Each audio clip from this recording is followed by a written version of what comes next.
Hello, beautiful people. Best damn nation. It is Wednesday, and you know what time it is. It is the best damn wrestling podcast.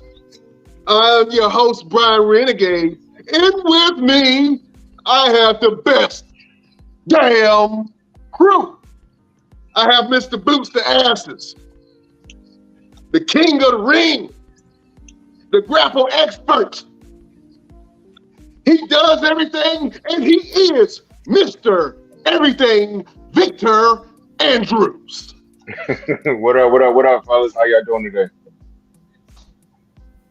We blessed and highly favored, my brother. Next up, we have the final boss, the entrepreneur of entrepreneurs. Some call him the Renaissance man, but we know and love him as the great LP the Don. What's going on, everybody? How's everybody doing? All right. And next we have the Sultan of Spices. You see the hat that he got on, he is a Laker lover. From Cali, your boy, Chef Showtime. What's good? What's good? You? I am your humble host again, Brian Renegade. Thank you for watching us. Like I always say, you can be anywhere in the world, but you right here with your boys, and we appreciate you watching the show. Fellas, let me go around the room. Let me see how everybody is doing. Mr. Everything, what's happening? Man, I'm feeling good, looking good. I'm hungry, but I'm feeling good though. That's good, brother. That's good. Oh man, you looking like the Incredible Hulk with that shirt on, man. All green. You know what I'm saying? Hitting that gym, Jack. Hitting that gym. LP Clanging the Great. and banging. Yeah, LP the Great. What's happening with you, my brother? Not much, man. Same old, man. You know, staying busy as always. Oh man, that's awesome. Gearing up for the fashion show. Tell people a little bit about the fashion show you got coming up. It is April the 23rd, Durham, North Carolina. We got crazy designers. Everything is the music is all based on the Queen, my ex-girlfriend, Beyonce. All the music will be from Beyonce. Not that. Oh man, it's going to be a great show, man. You got vendors, you got dancers, you got models. What more do you want? LP got everything that you need. So I think this is going to be pretty good, man. Let me hear from Chef Showtime. What's happening, my brother? None, just living. That's all I'm doing. Oh man, Word and simple. that's awesome, man. Love to hear that you in the land of the living. You know what I'm saying? Half past dead. Nah, you know what I'm saying? We live in life. We speaking life into you, my brother. You know what I'm saying? Thank you for being here, all of my fellow brothers in arms. I salute each and every one of you guys. And I would be remiss if I did not wish everybody, I know it's a little late and it's a little past it, but happy Martin Luther King Day to you. You know what I'm saying? Happy King Day. Martin Luther King marched so we can talk about wrestling. You know what I'm saying? And man, Martin, so we can talk about wrestling, man. But I'm glad that we have this platform. And beautiful people, thank you for joining us. As always, you're always welcome to the best damn nation. But fellas, it's been a lot going on in wrestling. And first, I'm gonna have to change the tone a little bit of the show. I have to make an acknowledgement. We just experienced the passing of Jay Briscoe. He is tag team champion in Ring of Honor, tag team champion with his brother.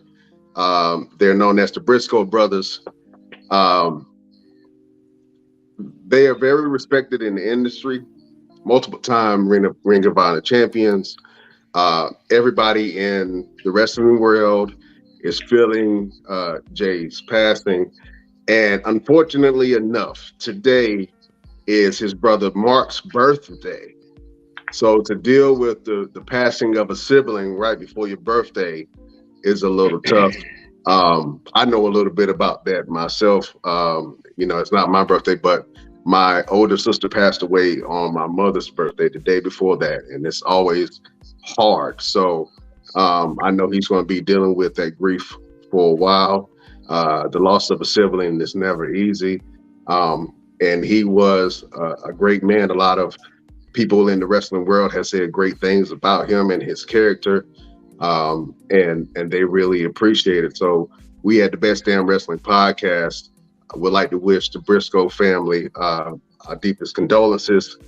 And I want to go around the room real quick and just have everybody say some kind words too about Jay and the Briscoe brothers, and what kind of experience that you have watching them on Ring of Honor product. Let me go, Mr. Everything. Did you have a connection to the Briscoes at all?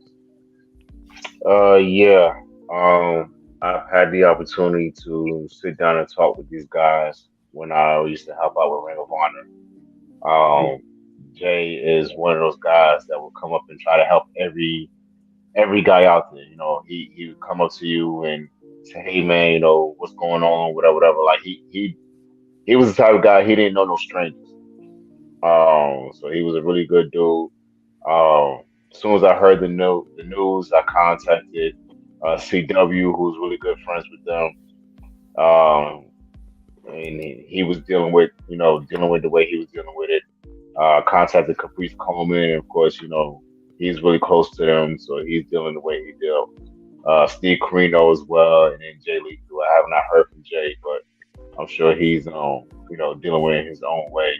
So it's crazy, man, because it's already hard to leave this earth in any way, but with a car crash, it makes it even worse. But I guess there's a war or a big match happening up there, and he needed somebody tough. And Jay Briscoe is that guy, the toughest dude out there. Like, you could hit that dude with a brick in the kitchen sink, and he'll look at you and smile and tell you, give me more. And best believe he'll give you 10 times as much as you give him. So, wherever he is, look down on us, send us some of that strength that you had here, and much condolences and strength and energy to the family. Yeah, for sure. Like I said, this loss has been felt around the wrestling world. LP, did you ever have a chance to check out the Briscoes in action?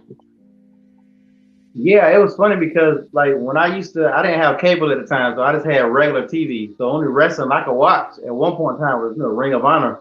Ring of Honor would come on about 2 or 3 times on Fox, in the morning, the evening, and late night.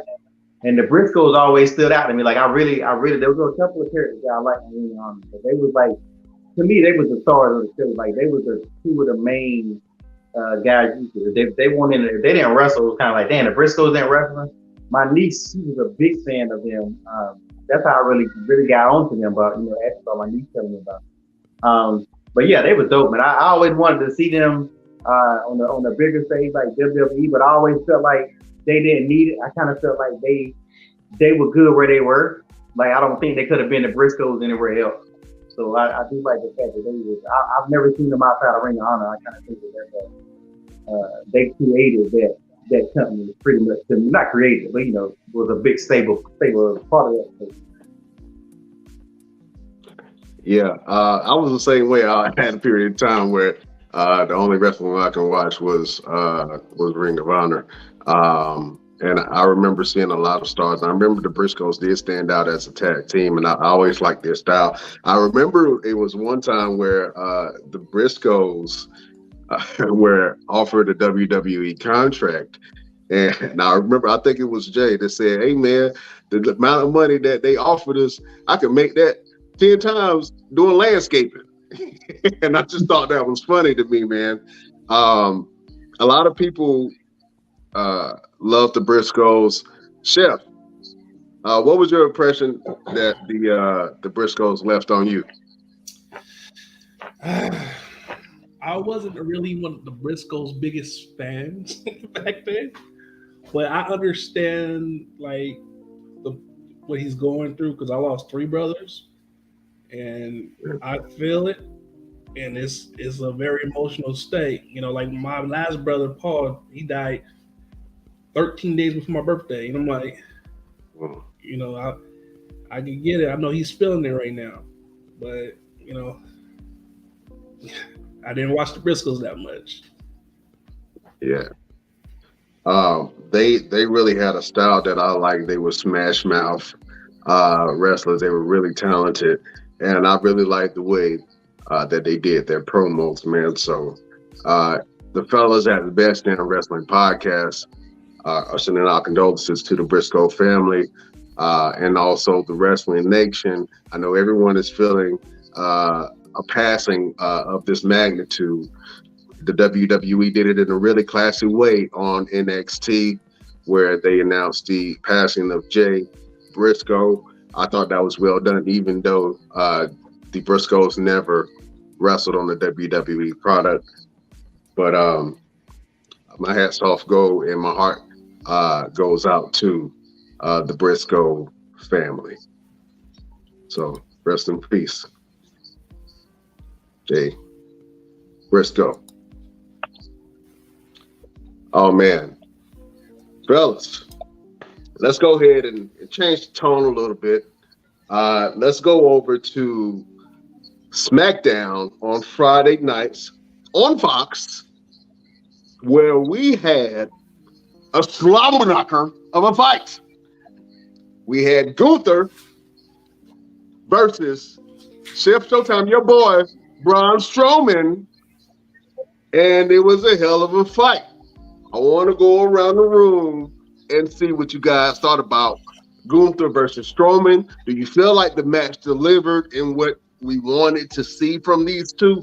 I'm gonna be honest with you. I was very taken away by the match because it was better than what I thought it was going to be in a lot of different ways. I think it had a lot of meaning with Braun Strowman wearing the boots from the Green Bay Packers. They custom made some boots in commemoration of a young kid who lost his life. So I thought that was a really great move. You know, WWE is always doing things like that. Let me go around the room and see if the Gunther versus Braun Strowman match delivered. Let me go, LP. Got to hear from the genie, man. Got to hear from the genie. Well, you kind of jumped the gun on my WTF moment by jumping on this, because my moment was for Chef on WTF. Well, hold on. You know what? Since you said it, I'm gonna go ahead and put it up here. We have a candidate for the WTF award. Oh my God! Oh my God! Oh my! What the? What's that? What the? What's that? What was that transition? Yeah, that was the WTF moment. It was a nice transition because it's a Tough Talk / WTF award. All right, so my WTF goes to Braun Strowman. Like, what the flip did you think you was doing when you stepped into the ring with the general? What did y'all really think was going to happen? Y'all really thought Braun Strowman was going to come in there with that choo-choo train shit and he was going to beat the ring general? He beat him straight up. I don't want to see I don't want to see about no help or nothing. He beat Braun Strowman straight up. Braun Strowman need to pack his bags and go back to create narrative with his brother right here and help him. Hey, watch him out. Go back where he came from. Don't worry. McMahon is going to send him out because once Vince gets straight, all the people that try to tiptoe back in, Vince is about to get payback. So Braun got beat. Y'all been talking about, oh, Braun gonna beat Gunther. Braun gonna beat Gunther. Braun Strowman is trash. I've been saying this all along. Braun is trash. He don't need no one. Now, my boy Gunther is focused on the Royal Rumble, and he's gonna come out the Roman neck. Oh man! What you gotta say? What you gotta say?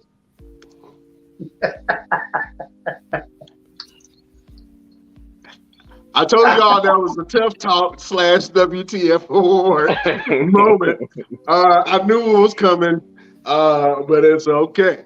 Chef Showtime, what did you think about Gunther versus Braun Strowman? That match sucks. I didn't like it because sucks is a strong word, Chef. They didn't. Come on now. They did not put Braun in his full potential. They wanted him to lose that match so it could be a comeback for a bigger rematch. That's all it was. And I hate when they do that. What? How much a comeback? He just came back. How much more comeback he needs? It's gonna be another rematch. It's gonna be a part 2. And the ring general gonna get beat down. He need to go to the back of the list. Next person up. Oh man, Mr. Everything. Let's go to the resident wrestler of the group, man. What did you think about Gunther versus Braun Strowman? I actually liked it. It was exactly what we expected. These two juggernaut of men going in there and slapping the taste out of each other's mouth. The only thing I did not like is the finish. That had got to be the dumbest finish I have ever seen. Like, how you lose with a power bomb that you don't even take? Now, Braun, you know, we cool, we peoples, but that power bomb was weak. Weak. Yeah, that was. I gotta agree with you. That power bomb was horrible. He slid off his foot. His foot hit the mat before his body did. I was like, kick out, and he didn't kick out. Was like, yeah, he hit the ground like a wet noodle. I didn't like it. I thought that power bomb was super soggy, man. That's the only way I can describe it. But you know, he won with it. I mean, that's part of Gunther's moveset is a power bomb. Braun Strowman has a monster bomb too, which he just adopted. But Gunther's power bomb kind of always looks like that. Everybody kind of takes it the same way. It's never like super devastating. His power bombs, I haven't seen one that was that devastating, man. But LP is gloating right now because your boy. No, he ain't. He is doing the Gunther salute. He is doing the Gunther salute. So, hey, look, fellas, let me ask a question then. Who do you think can take the belt off of Gunther? Nobody. I really thought it was going to be Braun. I mean, he is. I felt like the match was rushed, and I think that's why the finish the way it happened, it happened. I felt like they ran out of time and they got rushed, and it was like, all right, just take the pin. But as far as someone taking the belt off the Gunther, if they treat him right, it would have to be Bronson Reed. Who? Who the hell is that? Stay over there. You're not gonna like this conversation. Stay there, Guru. I will have to say Bobby Lashley. I give it to Bobby. I don't know, fellas, because neither one of those guys are on SmackDown. That's what I know. Well, they should have did a draft. They really needed a draft. Like, since they still keeping the brand separate, they should have had a draft because then Bobby could go. They need to shake stuff up badly. Because I'm tired of seeing Bobby and Seth fighting for that damn United States title. But I think Bobby's about to take it back come Raw. And I don't see Bobby losing again. Well, since you just mentioned that, let's go ahead to it, man. On Raw, we saw a 6-pack challenge, man, that was pretty damn good, fellas. It was Seth Rollins, Bobby, Baron Corbin, Finn, The Miz, and Dolph Ziggler. The interesting thing about that fight, man, to me, is I saw within that match Seth Rollins and Dolph Ziggler teamed up for a second. They had an interaction.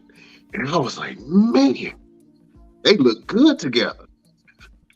And I was like, you know what? Dolph and Seth were actually pair really good as a tag team. And you know, a lot of people sleep on Dolph Ziggler, but their movesets are very similar. And I wanted to see more from them, but this match was absolutely great to me. I enjoyed the whole entire match. Bobby Lashley eventually ended up pulling off the win. But we also saw a little interference from your boy MVP and Omos, who came down to the ring to essentially look like help Bobby Lashley win that 6-pack challenge. I want to see what you guys thought about the match. And what do you think about Bobby going after the United States title again against Austin Theory? Let me go, Chef Showtime. I want Bobby to go after Austin Theory to get that belt back. But I like how, we get to my moment later, my WTF moment when Omos got stones. You know, I loved it. The match was good. I really thought Seth was gonna pull it out, but then I seen how Bobby was. Yeah, that beast came out of me. I was so happy. Yeah, man. The stomp on the table was absolutely great. I love how they lined that up. They needed to take an Omos out, and that was a great way to do it. Seth Rollins was really eliminating everybody in that match, and I thought that Seth was going to take it home, man. I really enjoyed this Seth Rollins, and I think Seth is going to have an amazing year again this year. But we see Bobby. I think Bobby is going to be at the top of the hill because they need a dominant presence on Raw. And to be honest with you, when Bobby holds that belt, he's going to hold it hostage. And we have heel Bobby back, not babyface Bobby. And I know we talked about babyface Bobby. I ain't like babyface Bobby. But heel Bobby is where the money at. You know what I'm saying? And it looks like they might be bringing back the Hurt Business, fellas. I know we've been talking about it for a while now, and I know the fans want to see it. But there was an interesting interaction with MVP, who interfered in a match between the Street Profits and Shelton Benjamin and Cedric Alexander, where I thought that, MVP's presence was going to lean more towards a win for Cedric and Shelton, but the Street Profits ended up pulling off that win.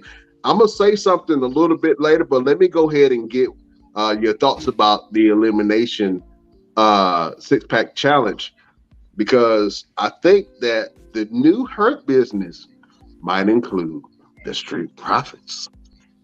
So I'm just saying that. I'm not sure if that's true or not, but I've seen MVP have some interactions with the Street Profits. He was out scouting. I think that if you have the Street Profits as a tag team, Bobby Lashley as the United States champion, and Omos as the muscle, the new Hurt Business would be dominant. But I digress. Let me go to this 6-pack challenge, and I want to see what you guys thought about it. Mr. Everything, what did you think about this 6-pack challenge on Monday Night Raw? It was definitely a really great match. My only issue is you wasted all your top guys. And you put them in this very low card 6-pack challenge for this United States title. Like, You got The Miz, Dolph Ziggler, all these world champions, all these guys that should be competing, chasing Roman Reigns for any one of those titles, and you got them running around beating each other up for the United States title, which I'm not taking anything away from the United States title. It is definitely a prominent title. It definitely should have a lot of prestige. However, those men should not have been competing for it. You have so many guys that are sitting around not doing anything. They're just as talented that should be competing for the United States title.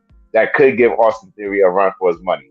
You get all these guys. I mean, now what are you going to do with them? Yeah, I mean, they're just going to be sitting in backstage, catching little vignettes, and then that'll be it. You're not going to do anything with them now. Mm.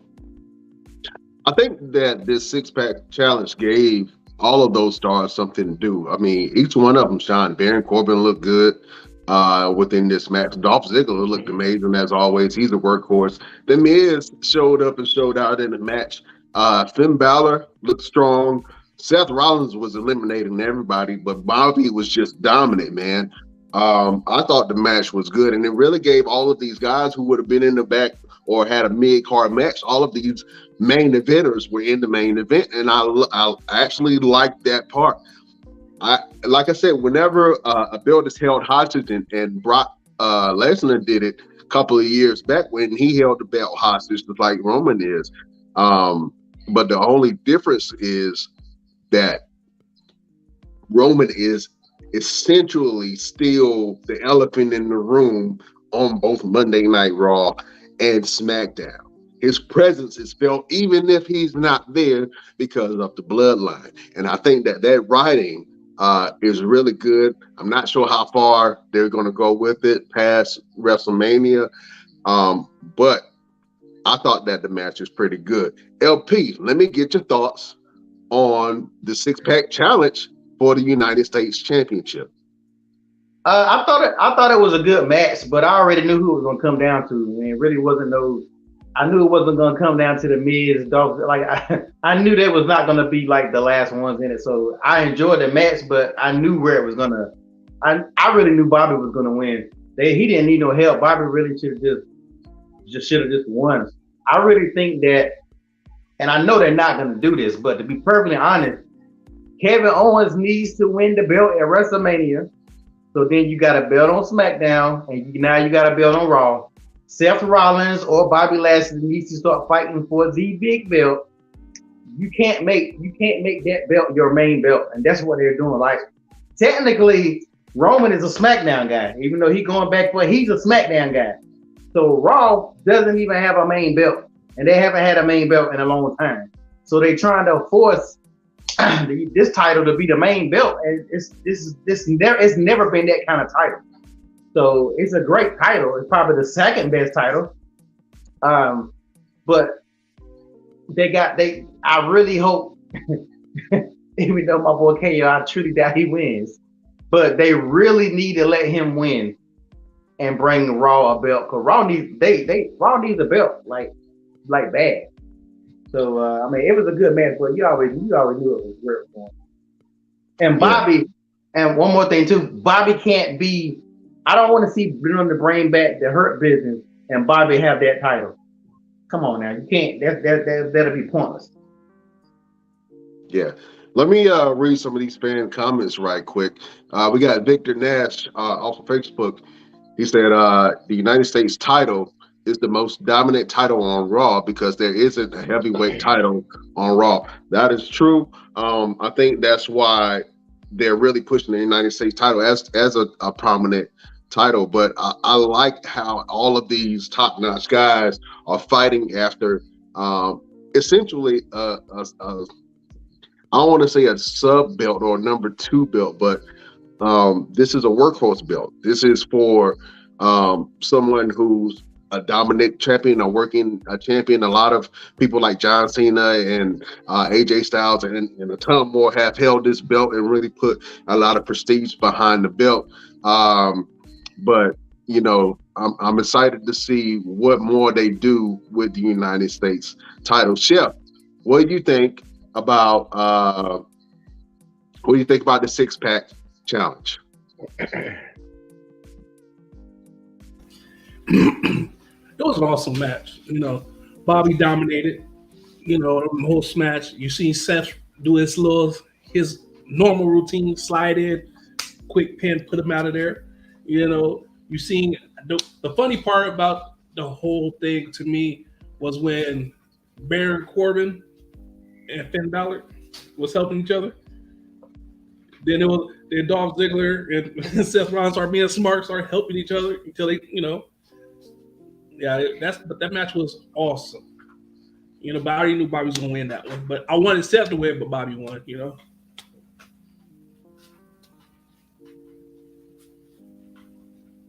You're on mute. You talking up something? I'm sorry. Let me read another fan comment because I saw something that was very interesting to me while you're talking, Chef. But this coming off of Facebook. It says Shirley Guthrie. WWE is working real hard on building a pack or a group to take down the Bloodline. No luck at all, but the Hurt Business might get the job done. That is a very interesting comment. And I also believe that they are ramping up on a lot of groups. I know it was a point in time where we criticized WWE for not having enough tag teams, for not having enough groups, for not having enough storylines and entertainment. Now we're getting some of this stuff under the creative of Triple H. And a lot of these new factions are starting to pop up. I believe that comment also that the Hurt Business might be the ones to take down the Bloodline. Because if they do get together and have a strong, dominant backing, I think that the Hurt Business will be the new dominant faction on Monday Night Raw. Right now, quote unquote, it's the Judgment Day, apparently, who is the most dominant faction on Raw. And the Judgment Day also have a chance at the Raw tag team titles. Your boy Damian Priest and Prison Dom will go after the titles. I want to see if you guys are interested in seeing the Judgment Day versus the Bloodline. Let me go to the dawn of the best damn wrestling podcast, LP. I'm gonna be honest. When it happened, I'm like, come on now, how y'all gonna play the Street Profits like that? But I personally think, and this may be crazy, but I really think that Judgment Day is going to win them belts because they pushing Dom. And as much as we hate Dom, this new Dom, I'm with this new thugged out. I've been in Dom. I don't know. It is very entertaining. What he gonna do in the ring? That's gonna be something totally different. Like if he has gonna wrestle a little different or whatever. But I think that I think they will get the belts and bring them back over there. Somebody got to beat the Usos sooner or later. They can't go another year with the Usos and them holding the belt. I think they will win. And I do what you said earlier.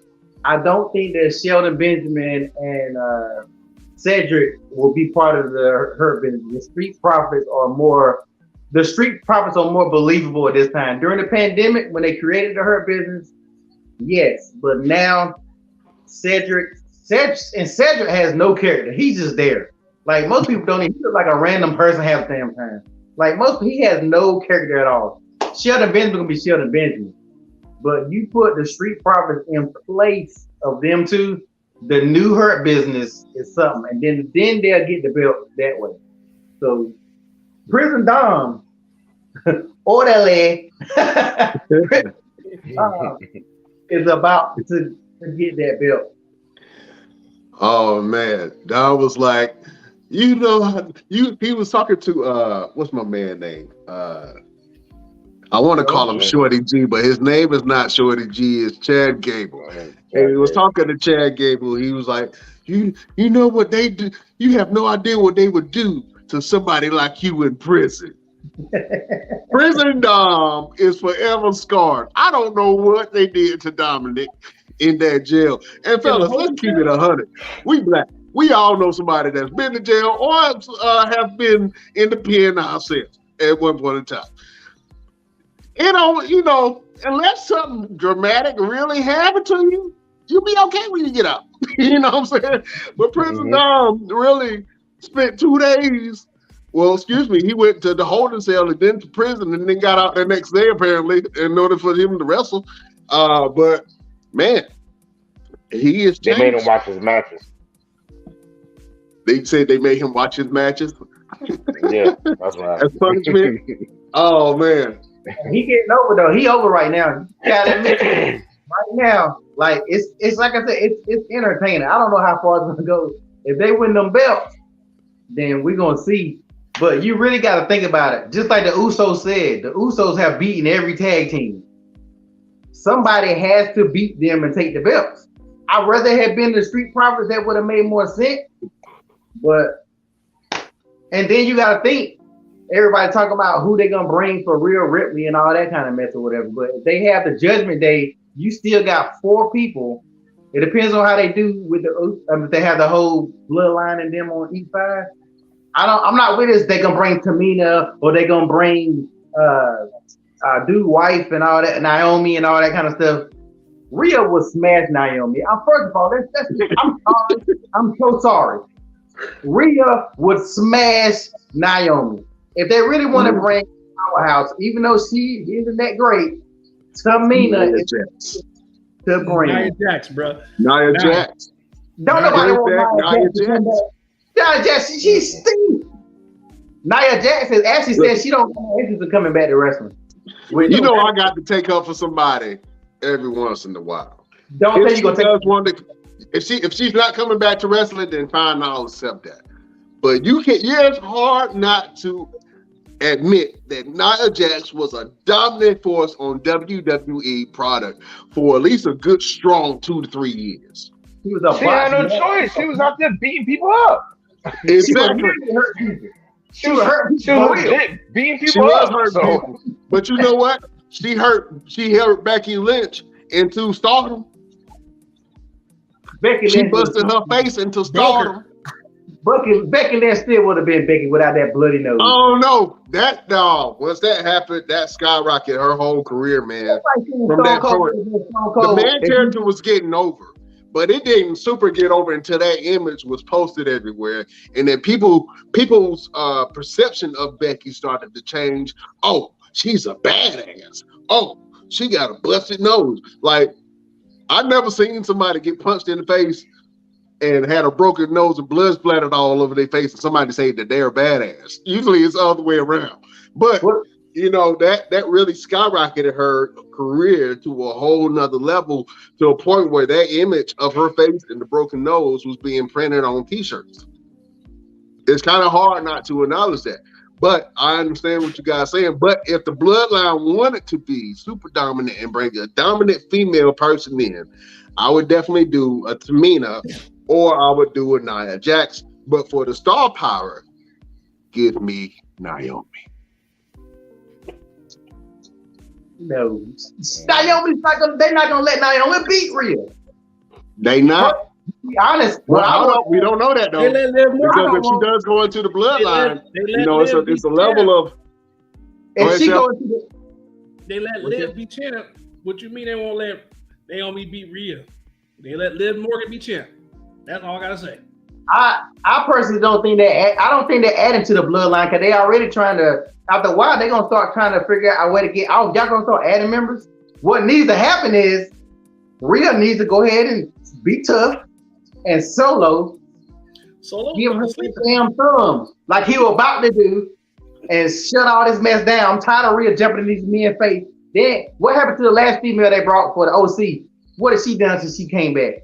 Where's she been? Yim or Michin? Michin has the OC. Yeah. Like I said. So why you got to bring in a female just for her? Like, no, just knock her out. 3 minutes. Give her 3 minutes. Give her a 3-minute warning. 3 minutes. Y'all remember that, don't you? When Eric Bischoff used to be, did I say 3 minutes? What would happen? Umaga and Rosie would smash somebody. So let Solo get his inner Umaga out. and give her that spike to the neck. I'm gonna be all the way 100 with you. The wrestler who I think that Rhea would never jump up in his face is Randy Orton, because Randy Orton would RKO and put her into next week. He wouldn't care. Anybody. Randy would not care. Would Randy not care at all. Randy has RKO'd women for less. So, you know what I'm saying? Randy don't care about no chivalry. He don't care about, oh, you a female? No, Randy is going to kick her in the face and then walk out the ring and sleep like a baby the next day and not think twice about it. You know what I'm saying? So, I do want to see, I don't want to see an answer to Rhea, because there's no answer to Rhea. Rhea's star and her composure in the ring, her dominant presence within Judgment Day. She is still the most dangerous person in Judgment Day. I don't care if they add a new member. She is still the most dangerous member in Judgment Day. Straight up. And if you don't think that she's going to not be play an influential part in this tag team title, you're sadly mistaken. She is going to be a part of that. I guarantee she's going to have another interaction with Solo Sikoa. Guarantee it. I just hope they don't. I just hope they don't let the women get involved in the men's Royal Rumble this year. Rhea, to be honest with you, Rhea might be in the men's Royal Rumble. Would you be opposed to that? They already promoting her. I would be opposed to that. Will make no sense. Well, they could do it, but she's already in the female. I think she's gonna win the female. Well, they did the same thing with Nia Jackson. They were in the women's Royal Rumble, and then turned around and got involved in the men's, which made no sense. But Nia Jackson all finishes. And she legit hurt R-Truth. She legit hurt. She did. She did. And R-Truth was won't having it. Yeah. Can we talk about how WWE already talking about Cody Rhodes is coming back? Like, what kind of surprise is that? Like, can y'all build that up a little bit or something? How y'all already putting Cody on the cover? Like, what? Well, let's go ahead and talk about it, fellas. WWE has been announcing and playing these vignettes of Cody Rhodes pretty much on his road to recovery from his surgery. Ever since he had that hellacious Hell in a Cell match with Seth Rollins, where he tore his pectoral and his whole arm and his chest was black. It looked very gruesome, and he completed that match. I think that was probably one of the best matches that I've seen because of that injury and somebody to fight through that injury. And I for sure thought he was going to lose, but he had actually pulled off the win, and it was all guts. If you want a great underdog comeback story, watch that match and you will not be disappointed. I thought that was a great match all in all. But Cody Rhodes will be back at this year's Royal Rumble. They are a lot of people are pinning Cody to win the Royal Rumble, following his comeback. I want to get you guys opinions on Cody Rhodes' comeback, and do you think he is going to be a threat to the tribal chief and his reign? Let me go, Chef Showtime. I'm happy he's coming back. They could have played it a better way, just having like how they did John Cena, having just pop up in the Royal Rumble instead of telling everybody he's coming back to the Royal Rumble, because that, there's no finesse in that one right there. You feel me? But I don't think he'll be a threat to Roman's reign of the champ, because he has the bloodline. Who Cody coming back with? Nobody. So it's like a lose-lose. You go for the belt, you're gonna lose anyway it goes. Because I thought at Clash at the Castle, I thought Roman was about to lose. Then you see what happened. Solo pop up, he win. So it's like, until you get another dominant faction in there with him that can stop Roman in the bloodline, There is no threat to his belts.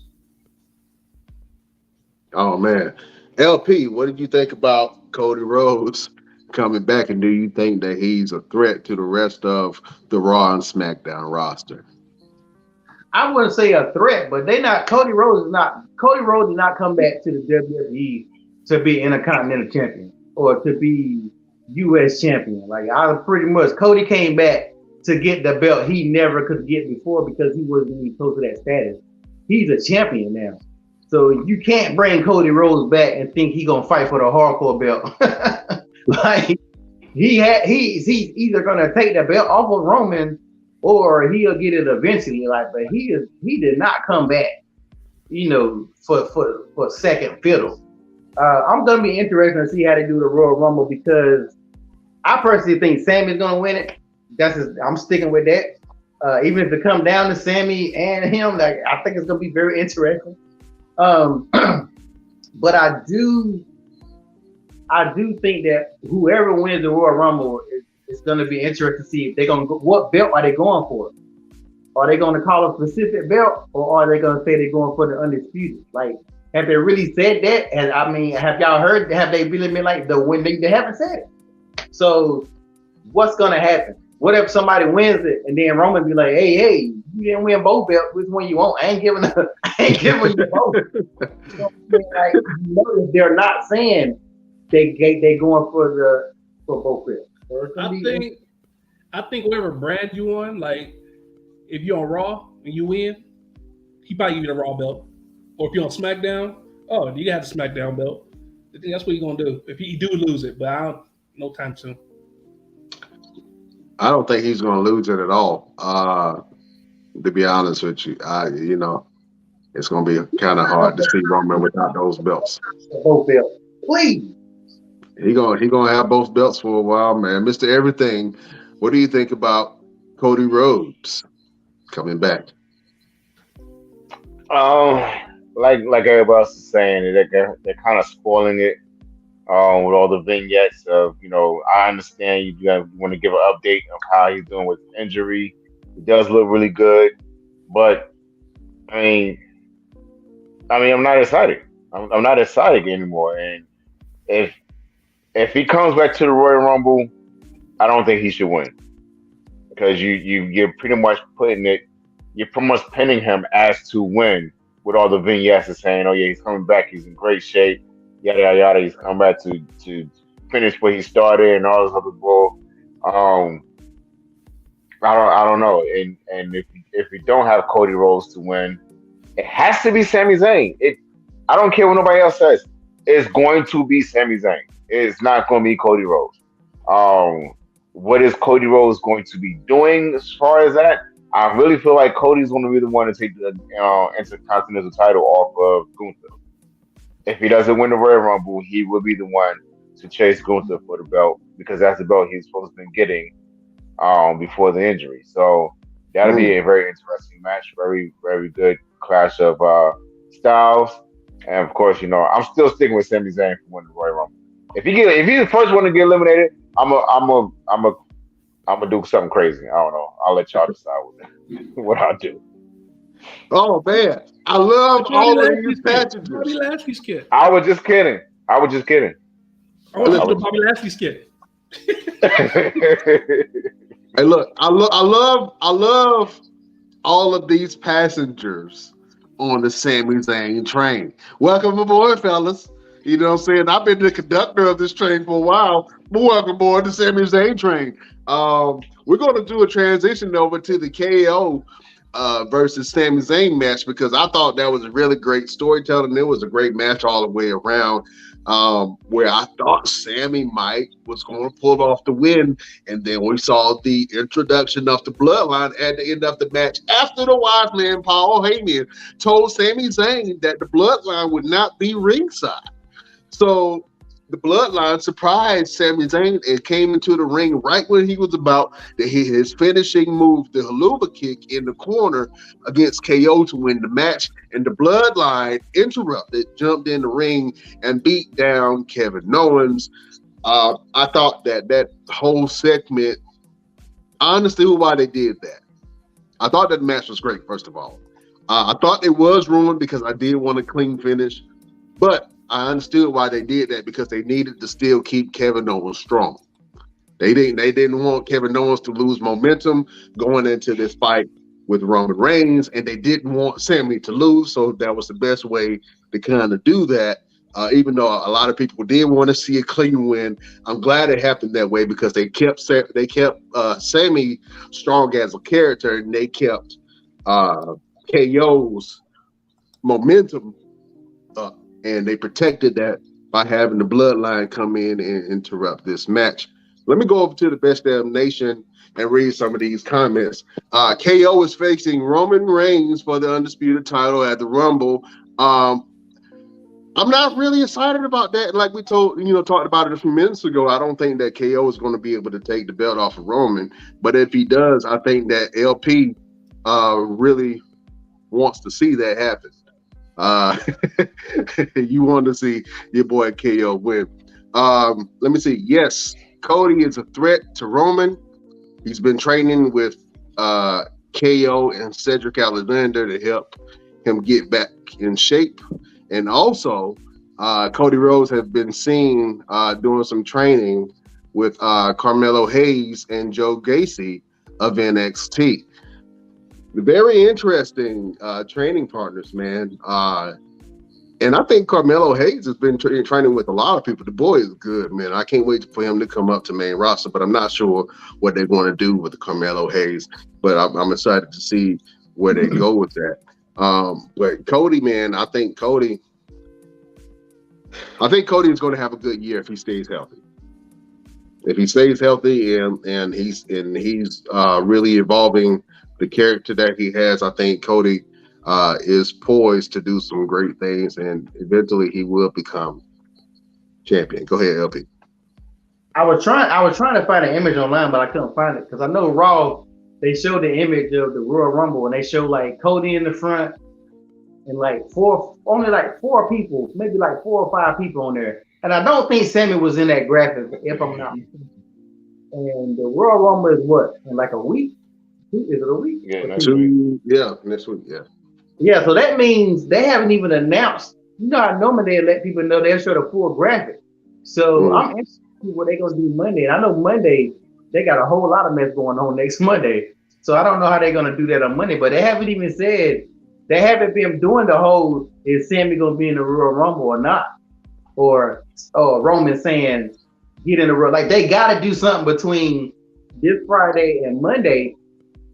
Because they I don't know. I feel like they got to plant that seed. If they don't plant that seed, then everything I've been talking about won't make no sense. Because Sami just not gonna show up out of nowhere and be in the Rumble, and Roman don't know that he's in the Rumble. So he might make him get in the Rumble and protect. If you win, and if you win, you give up, do the whole finger poke of doom, or some old crap like that. But yeah, I looked at that graphic. They only show like 4 or 5 people in the front. They don't show nobody else. Because Bray Wyatt isn't Bray Wyatt Uncle Howdy or whoever the hell he is. They wanted him to be in the nobody's talked about Bray winning the Rumble.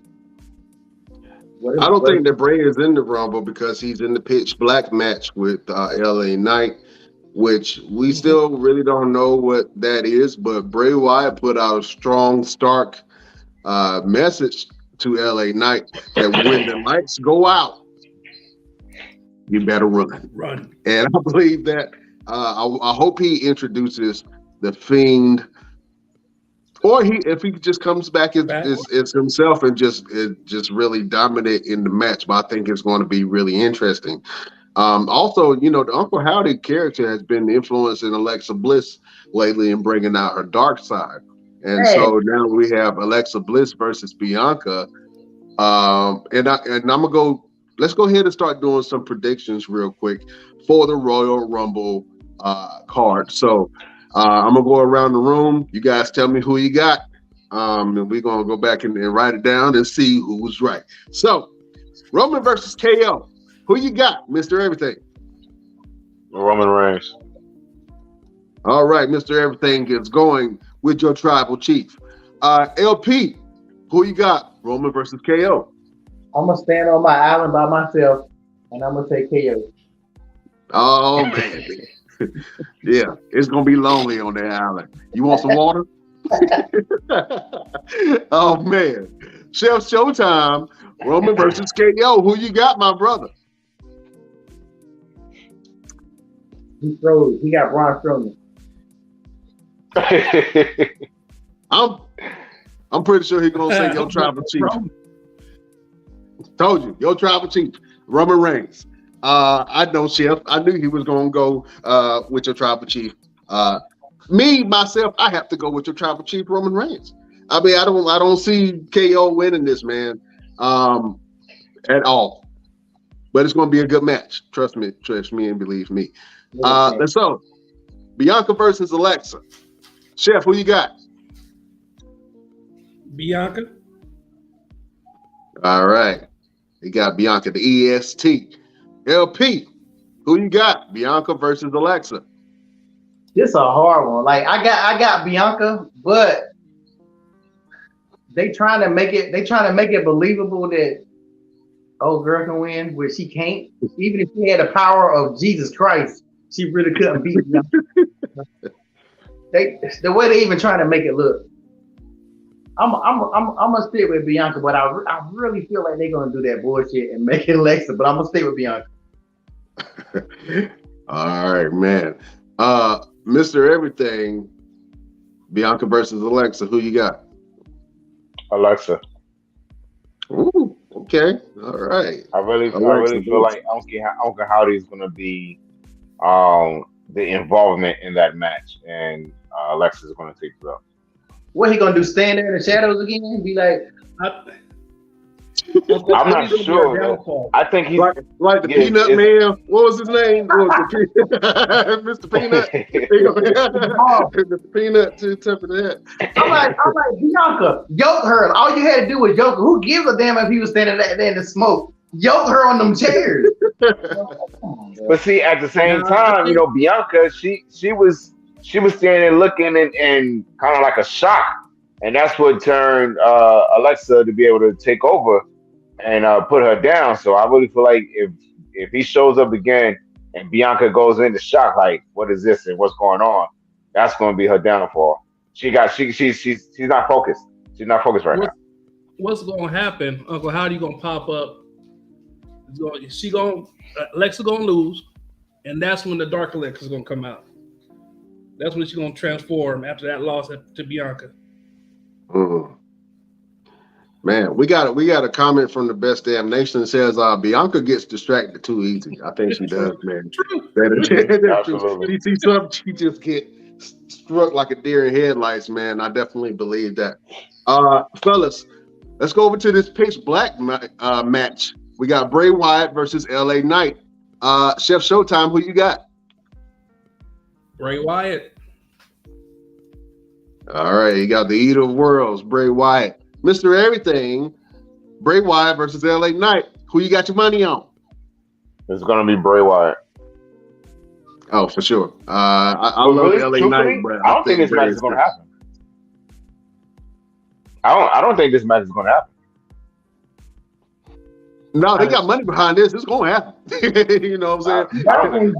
Mountain Dew is behind this. You know what I'm saying?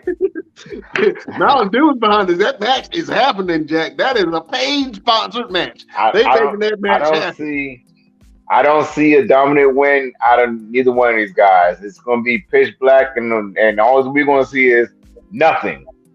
You're going to see somebody screaming, and then we're not going to see LA Knight for a couple of weeks, and then all of a sudden he's going to be somewhere in a boiler room tied up to some daggone pole or something. Oh man, you might be right. He might get kidnapped, man. He's been tortured the last couple of weeks, man. But he's been really holding his own, to say the least. LP, you got Bray Wyatt or you got LA Knight. Who you putting your money on, my brother? I'm gonna go with LA Knight. I'm gonna go with LA Knight is because once again Uncle Howdy is gonna play a part in it. They stay building this thing that they got something between Bray and Uncle Howdy. So in order for that to continue, like they haven't did anything since that to continue that story. Uncle Howdy yoked him 1 minute, and now he over there worrying about Alexa. So they need to continue. I really feel like everybody thinks that Bray is gonna win, but I think it's gonna be LA Knight. Yeah. Yeah. Yeah. Oh man, I think that's going to be a sleeper of a match, man. I think that's going to be pretty good. Let's go over to the men's Royal Rumble match. I want to do two things, and I know LP, I know you got to go soon. Let's do who's going to be a surprise guest and who's going to win the Rumble. So we're going to do both of those. So you got to give me who you think is going to pop up at the Royal Rumble, and who do you think is going to win the Royal Rumble? Let me go over there to Mr. Everything. Ah, man, you had to go with me first. Surprise guest. If it's not Edge, I'm gonna have to say, and this is way out of left field, Mick Foley. Oh, God. Mick Foley may be a surprise guest in the Royal Rumble, mainly because, and I'm sorry to say, but mainly because we just lost Jay Briscoe, and we all know Cactus Jack and all those different characters were influences of Jay Briscoe. So I can see Mick Foley coming out and doing a little something, bang, bang. And then, of course, the winner is going to be Mr. Sami Zayn. All right. Bold predictions, sir. Bold predictions. Speaking of bold predictions, let me go over to the genie of the Best Damn Wrestling Podcast, LP. Who do you think is going to show up at the Royal Rumble, and who do you think is going to win the Royal Rumble? I'm going to stay with the winner being Sammy. Well, that's if he's in the Royal Rumble. Let's wait to see. Surprise, I think the Masterpiece is going to be a surprise. Not that this is this, if I know it's been a long time, but the Rumble used to throw a lot of randoms in there just for nostalgia. I think Carlito was the last time, or Carlito, Edge, and Christie. I think the Masterpiece or Jeff Jarrett, So you think Chris Masters? I think the Masterpiece. He's supposed to be going back. Yeah, I think and he's still in ring shape. He's still pretty, pretty. I think it'll be a surprise. They need to have a couple of surprises because they don't do it no more. So they need to have. Oh, Jeff Jarrett, he showed up a couple of years ago, I think. But I think that's an easy person they can pull out, even though he got a rap beat. Yeah, Jeff Jarrett right now is signed to AEW, I believe. So I'm not sure if some AEW wrestlers might come to the Royal Rumble. I'm pretty sure we might see somebody. There's always a surprise that people might pop up. Chef, who do you think is going to pop up at the Royal Rumble? Who do you got your money on to win the Royal Rumble? Who I got my money on to win the Royal Rumble? Bobby Lashley. I want Bobby to win. But I have a feeling, who I want to pop up out of the blue, the Viper. Randy Orton. No, Randy Orton's done. Randy Orton's done. Or it could be a super surprise, Brody Lee. Has Randy announced his retirement? No. No, they're saying that he may not be able to recover from that surgery with his back. How many we heard that? We heard that about 1,000 people that still wrestling. The Viper will return. Look at Shawn Michaels. Shawn Michaels definitely wasn't supposed to come back. His back was destroyed. This is true. So, yeah, this is true, but I don't see it happening this year. A couple of years down, but not this year. Yeah, he's coming back. Randy coming back. Yeah, man. That's going to be very interesting to me. Let's go over to the Women's Royal Rumble, fellas. I love seeing the Women's Royal Rumble because they always reach out and bring some new people. Who do you think is going to show up, and who do you got your money on? Let me go ahead and start because I just saw a comment, and I'm going to read it the way it's written. I want Mandy to show up. I think that Mandy Rose is going to show up at the Women's Royal Rumble. And then when she does, she's going to get a great reception if they bring her into the whole fold. Who do I got my money on as far as winning the Royal Rumble? I got Rhea Ripley, man. Rhea is a beast, and Rhea has made it to the final 4, I think the last 2 years, if I'm not mistaken. So I think Rhea is poised to win this because Bianca has won. The one that Bianca won, I thought for sure that Rhea might have won that one. But, they went with Bianca instead. Let me go LP, man. Who do you think is going to pop up at the Women's Royal Rumble? Who you got your money on to win? I definitely think Rhea's going to win. Like you said, I think it's her time to win. She came close a lot of times. I think she's going to win, and I think she's going to go after Charlotte Flair. I think that's where they're headed with Rhea. I don't see her going for Bianca. Right? I really see her because her and Charlotte have previous beef. Now, the surprise is I think that one of the Lashley sisters is going to show up in the female and shock the world at the return of one of the Lashley sisters. Good night, everybody. That's hey, look, let's get the fans because I know we got people in radio land listening to us too. If you don't know what we're talking about, to give you a little bit of reference, there was a segment on Monday Night Raw between Sami Zayn and Bobby Lashley, where Sami Zayn interviewed Bobby Lashley's sisters, and it was 3 wrestlers that were dressed up like Bobby Lashley's sisters, and Mr. Everything just so happened to be one of Bobby Lashley's sisters. So that's a little bit of insight to that joke, along with Max Caster of the group Acclaimed. They were Bobby Lashley's sisters in the ring, and Bobby Lashley beat the hell out of them and threw him out the ring, and that's always going to stick in my mind. But Mr. Everything was part of that segment, and he got tossed by Bobby Lashley like a rag doll. Hey, hold on. What we're not going to do is keep talking about that I got tossed around and beat up. I got some hits in there first. Okay, I was able to hit him first. I got some kicks and some forearms in there. All right. Don't worry about what happened in the end. Worry about what happened in the beginning. Okay. It was a marathon, not a race. Okay. It's not a sprint. It was a marathon.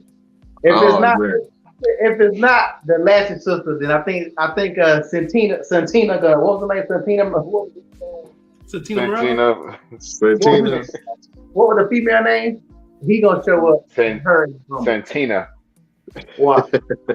I definitely hope not, man. I want to see all females in this thing.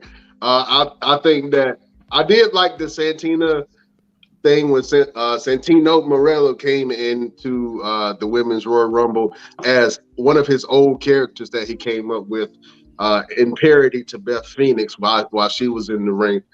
But I just want all women to take those spots, man. I would love to see a Kelly Kelly. I would love to see a Michelle McCool. I would love to see the Bella Twins in there. Also Trish Stratus, Lita, all of the veterans. I definitely want to see a lot of veterans come back and show that they still got it. Chef, who do you think is going to win the Women's Royal Rumble? Who do you think is going to come back? I have a feeling Raquel Rodriguez is going to win the Women's Royal Rumble. She's one of the big, strongest candidates that might give Rhea a little run for her money. But a surprise, Naomi.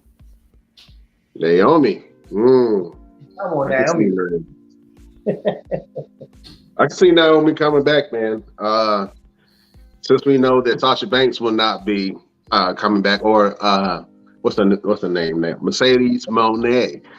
She's going to be coming into the Royal Rumble because currently she's under contract with New Japan, and I heard that she was messing it up already, training at the competitors' dojo. I guess that's a no-no in that culture.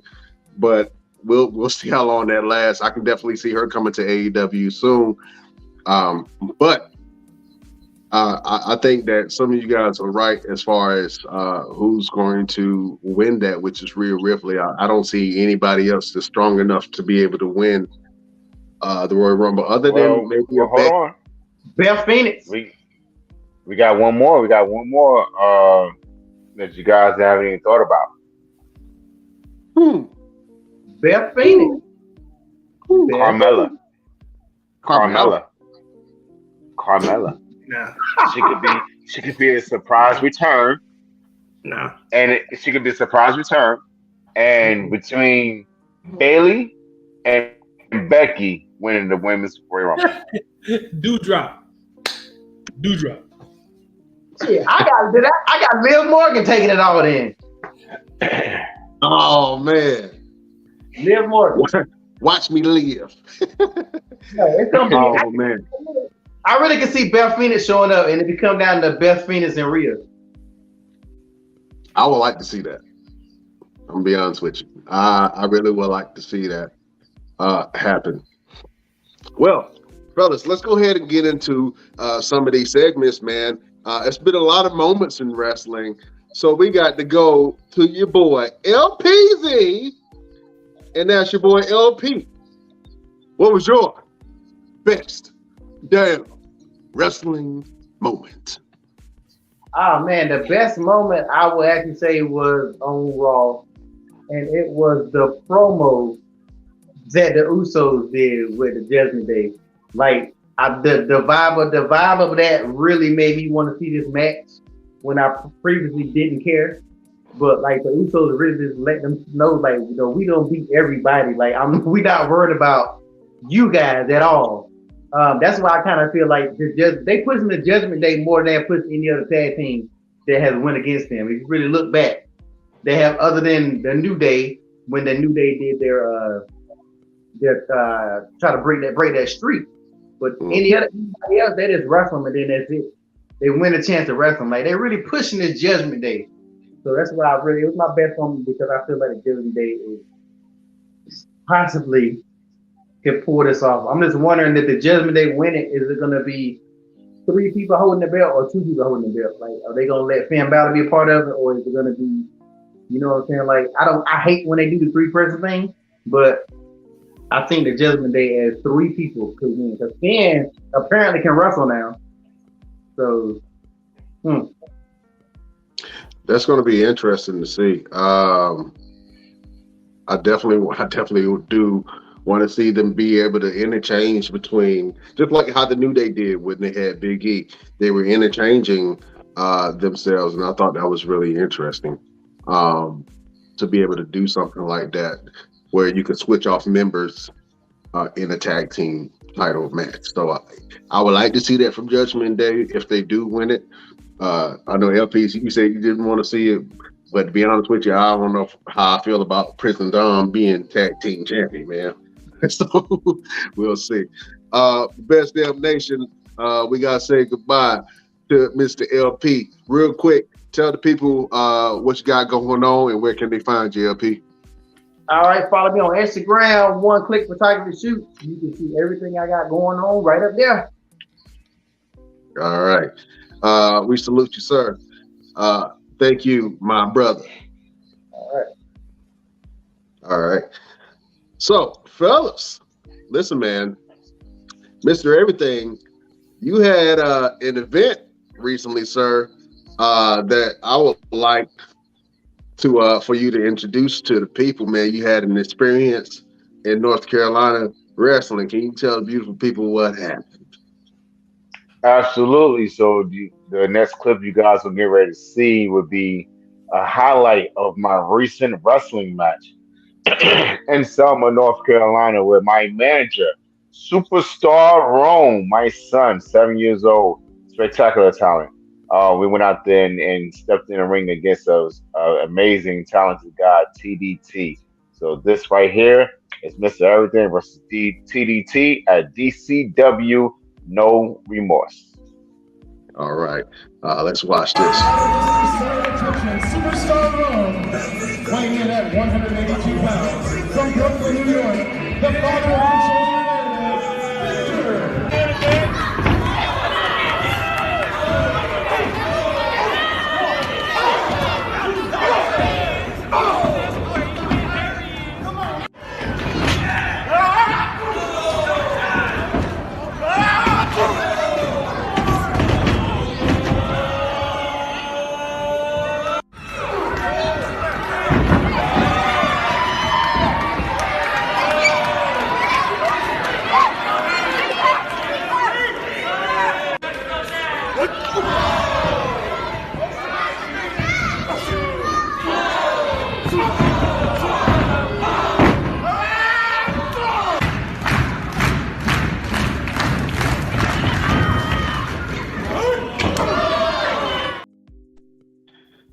That's your boy getting off some licks, Jack. Hey, listen, LP dipped off because you know he was criticizing you, man. He said every time after everything got a clip, he ain't never getting no offense off. Well, there you go, LP. So you can tell him I said it. Mr. Everything doing work in the ring, even though you know I got to tease you a little bit about that roll that you did. You barely made it.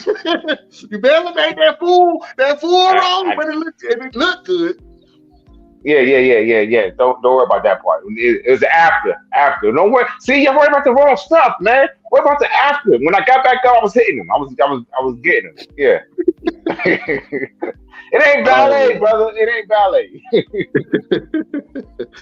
Oh man, that was some awesome footwork by Mr. Everything. Learning it again. Hey, let me ask you a question, Mr. Everything, because I haven't seen it. What is your finishing move? So I have several. One of them is a variation of the Claymore. Another one is a spectacular roundhouse kick from the top rope.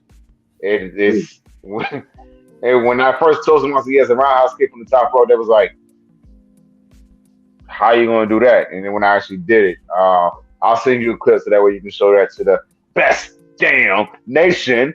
And my signature finishes is the Spine Buster, and of course, C.W. Anderson, the Anderson family, and elbow drop from the top rope. Awesome, man.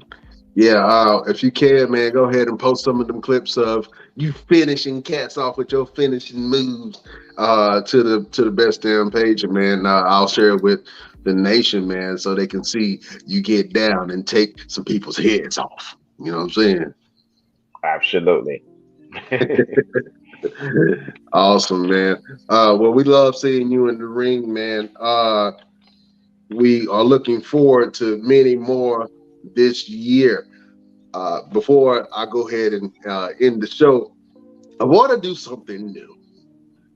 We wanted to do something where we feature small businesses, and something came down the pipeline, and I just had to talk about it a little bit. Mr. Everything, I think you may be familiar with this place. Today, we're going to feature a place in Durham, North Carolina called Backyard Barbecue Pit. Have you ever ate at Backyard Barbecue? No, I haven't.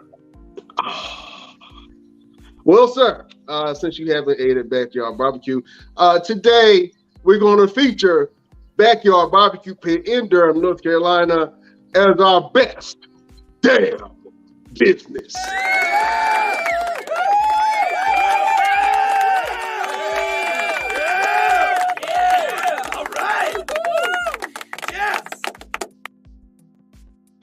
Just to give you guys a little bit of feedback, I went to college at North Carolina Central University. I lived in Durham for a certain amount of time, and I'm from Eastern North Carolina, so I'm partial to Carolina barbecue. The original owner of the Backyard Barbecue Pit is from Eastern North Carolina, and the style of the food is in Eastern North Carolina. So they have pulled pork or chopped barbecue, and they have a vinegar base in their sauces.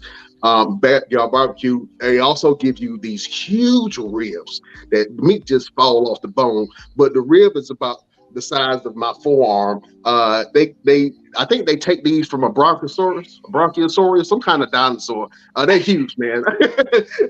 They can't even close the plate all the way. The macaroni and cheese, when you eat it, it just stick to you, man. It just stick to your guts and your ribs all day. It's very hearty, very tasty. All the food is delicious, man. But lately, the Backyard Barbecue, they have new ownership. They've been trying to keep things afloat after COVID, and it came a time where their freezer stopped working. Their walk-in freezer stopped working. So what they did was they went to a vendor that they were getting their equipment from. The vendor led them a truck, a mobile fridge unit that they can put all their meat in, and they put up a GoFundMe for $50,000 to be able to get this new freezer. Well, the community heard this and they started reaching back out. And they were able to raise $36,000, almost at the goal of the $50,000, which is great. And that shows the power of the community coming together to help businesses. But the beautiful thing about Backyard Barbecue is the way that they help other businesses. So there was another Black-owned business in Raleigh called Madam B's Bakery. Madam B's was about to close down because the price of inflation. The price of eggs and butter went up. Eggs right now is higher than prostitution. You can, boy. Hey, listen, my uncle said he had got a chicken, boy, and I was like, hey, look, we can go ahead and sell these eggs for $10 an egg. $10 an egg, let's get it. You know what I'm saying? We can make bank selling eggs. But man, so the price of eggs and butter went up.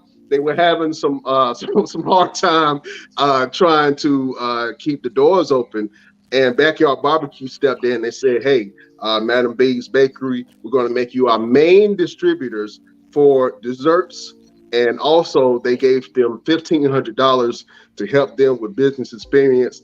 That's business helping business. I thought that was absolutely beautiful. I'm going to do a food review on Backyard Barbecue Pit, but I wanted to feature them today as the best damn business feature from the show. So if you haven't had an opportunity, and if you're in Durham, North Carolina, you go to Highway 55 and you go check out and support Backyard Barbecue if you want some good North Carolina barbecue, Jack. All right. Barbecue. Barbecue business. It's just the things I get. I can go into my Friday bag real quick. From Backyard Barbecue. Barbecue so good, make you want to smack your mama, don't it, Willie? All right, let me go into it. Yeah, boy. Fellas, it has been an absolute great show. Chef, let the beautiful people know what you got going on and where can they find you. All I got going on right now is a Super Bowl trainer. You can find me on Facebook, Twitter, Twitch, Snapchat at Chef Showtime or Dante Carter. Awesome, man. Go ahead and check out Chef. And Chef will be putting up some more best damn recipes on our pages. Whenever you get a chance, just go over to our Facebook page and our Facebook group and check out what Chef got brewing for you. Yeah, right now on the page, I just posted a dessert. It's a cookies and cream brownie. It's delicious. Ooh. Best damn cookies and cream brownie. I'm with it. Oh man. Let's go to Mr. Everything. What you got going on and where can the people find you? Wrestling, and more wrestling. This weekend I will be in Macomb, Illinois. For Destination 6, I will be competing for the Ultra Gen 6 Championship. So I'm really excited about that. And then next week, I will be in Tennessee for the NWA tryout. So, give me some positive energy for that. To go out there and get busy and try to get this contract, man. Try to get this paper. I'm trying to sign that line. That's what I'm trying to do. Sign that line. That's what I need. I need that line. I need that paper. So, need money. Give me I the need money. money. So that's all I got going on right now. You guys can find me, of course, on social media, Instagram, official underscore Mr. Everything. On TikTok, I'm underscore Mr. Everything. And on Twitter, I'm underscore Mr. Everything. And on TikTok, official underscore Mr. Everything. Come look at my TikToks. Come look at my TikTok. I'm doing some crazy stuff with them, man. Come watch my TikTok. I need some more followers. I'm almost at 8,000. I need to get to 10. I want to get to 10,000 by February 1st. Yeah, I got some work to do. Come follow me. That's all I got going on. All right. Yeah, go follow your boy over on TikTok, Mr. Everything. I'm your humble host, Brian Renegade. You can find me on all platforms at Brian Renegade. And if you want to follow the show, you can go over to our Instagram at The Best Damn Wrestling Podcast. You can join our Facebook group at The Best Damn Wrestling Nation. You can join our Facebook page at DPD Wrestling Podcast. You can join our Twitter at Best Damn Crew. You can join our Twitch at The Best Damn Wrestling Podcast. And you can join our TikTok at Best Damn Wrestling Podcast. And if you want to support the show, you just go over there to our Patreon, www.thebestdamnwrestlingpodcast. You can go on there and we got all kind of goodies for you. We got cups, we got mugs, we got shirts, we got hoodies, we got shoes, we got socks, we got diapers, we got condoms, we got everything over at the Best Damn Wrestling Podcast Patreon. I lied about the condoms, but we got everything else. So just go over there to our Patreon, www.thebestdamnwrestlingpodcast, and join our Patreon, and you can support the show. Your boys are growing, man. We're on a lot of platforms. We're on Amazon Music. We're on Pandora. We're on iHeartRadio. We're on Spotify. We're on Google Podcasts. We're on Stitcher. We're on all of those platforms. So wherever you go to listen to your music, wherever you go to listen to your local podcast, your boys are doing it big, and you can check us out at the Best Damn Wrestling Podcast. We're an all-black male podcast group. We could be talking about anything. We could talk about drugs, sex, murder. You know what I'm saying? We could talk about all that ignorance, but we not. We up here talking about wrestling. We giving you a distraction from your daily.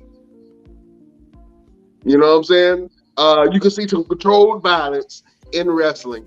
You can see some great storylines like a telenovela in wrestling. And we're your reporters talking about wrestling. Get your mind away from your troubles.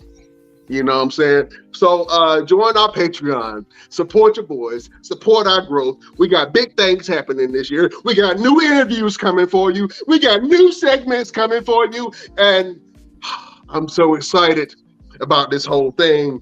So join us on our Patreon, join us on our social media platforms, and support the Best Damn Wrestling Podcast. Fellas, you know we do this every week. We try to leave the people with some hope.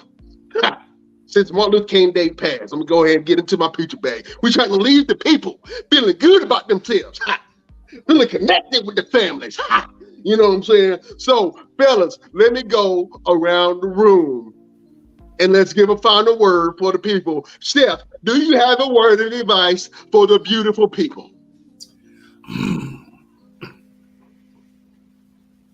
No. No. Water is life. Water is life.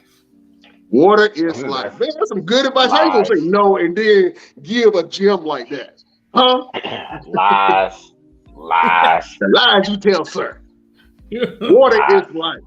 Let me break that down a little bit further. Water is horrible. Water is life. In your life, you want to be able to flow through things like water. You want clarity in your life. You want substance in your life. You want something that's going to give you some nourishment and make you feel good in your soul. You want to be pure like water. You know what I'm saying? So that is a great statement that you made, Chef. Water is life. I like that. That's gonna be my Facebook post. I'm stealing it, and I'm a show Chef Showtime some love on that.